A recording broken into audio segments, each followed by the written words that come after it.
adapted with age. Yeah, you mentioned before, make your attention like a drug. So I kind of feel like that's where you're going.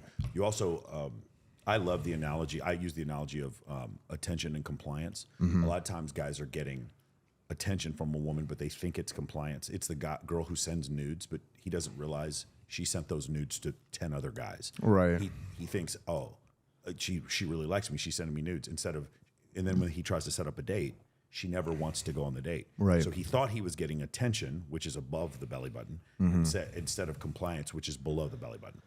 And so when you talk about make your attention like a drug to her, she has to earn. I say this to guys all the time, man. She needs to earn your attention. Guys who leave the heart eye emojis on a girl they don't even know. Yeah. She got that because her boobs are big. She did nothing for that. Right. Which lowers your value. You're saying she has to earn it. I think earn it is a really, really, some women are going to think that's toxic, but it's true. Like they do need to earn. They can't just say, I am the table. I am attractive because I'm a woman. You know, just my existence is the reason why you should fight for me. There does need to be some earning of it. Yeah, completely. Yeah. And nothing else really matters. What she says and what she does, what she says on the phone, what she text messages you is basically irrelevant because it's fake communication. Nothing matters until she meets you in real life. If she meets you in real life, okay, it's game on. She took time out of her day to see you physically in real life. That's all that matters. She physically moved. Right. She didn't just use her thumbs. Yes. She physically moved to see you. Yes, and what guys have to know too is every single time a girl is willing to see you in real life, this is my opinion. If she's willing to see you in real life, meaning if she took time out of her day to see you out of every guy in her inbox, every guy who's approached her, every guy on direct messenger, every guy on a fucking dating app, there is value there in you that she sees that you probably can't see because you can only see your own lens of attraction, which is through your own male lens. But just know if she is seeing you, it's because she views you as valuable and there's value there within you. I don't think a lot of guys also hold themselves to a high enough confidence level of realizing their own worth. I think that a lot of guys don't necessarily see or understand they have value because they can't see it through the lens of how the woman views them. So that's important too to kind of realize is nothing matters until she meets you in real life. Yeah. When a lot of guys, they'll get in the space and they overanalyze concepts. There's two that I thought were interesting from you, which is one was the idea of Adam and Eve eating from the tree of knowledge and how knowledge can maybe cause you to have analysis paralysis, right? Too much knowledge.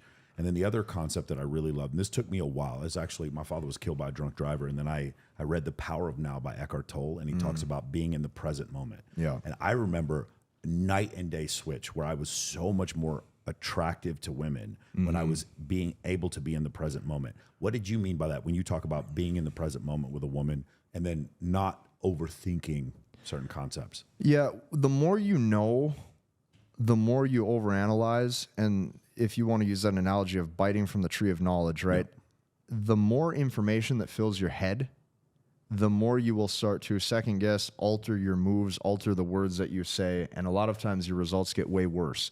So there's even some guys where they'll go on a binge of watching a lot of dating content and their results with women get way worse because they're so in their head thinking and micromanaging every sentence.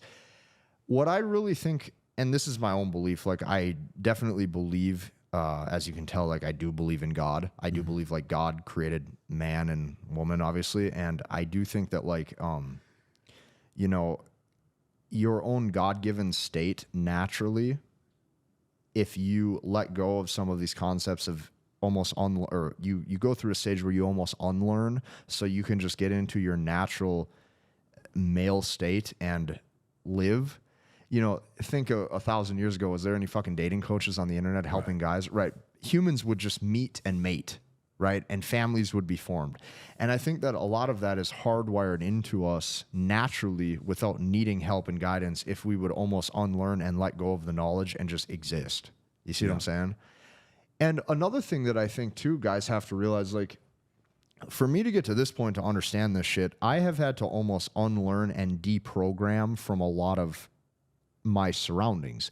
So I don't watch any TV. I don't watch sports. I have no idea what's going on in the outside world. I don't watch politics. I have no idea what's going on with any of the stuff outside of my own bubble because I can only control what's in front of me. And I don't, even music, I try to limit because I don't want my emotions. I don't want any sort of information infiltrating my pure God-given state. I believe that God created every man perfect, and I believe who you are as an individual is perfect if you fucking lean into it and learn how to lean into it.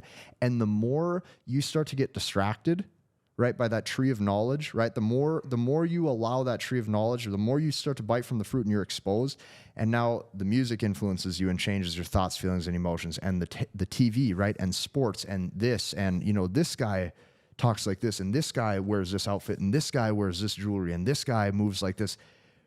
You will get so confused and cluttered that it's very, very tough to move the right way you want to. That's what I found. So I try to see as little as I can.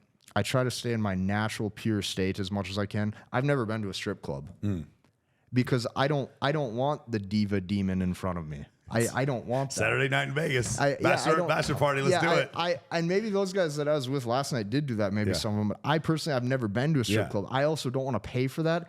I also don't need a fucking lap dance. Once you've had sex and you've had raw desire from a woman in real life, I don't want any of that programming. And the more you're going to see lights, camera, and actions, music, it's a reality perspective and flip, right? So what you have to know, or this is how I kind of see it for myself, is like the more invested in that life that I am, the more it's almost an artificial reality.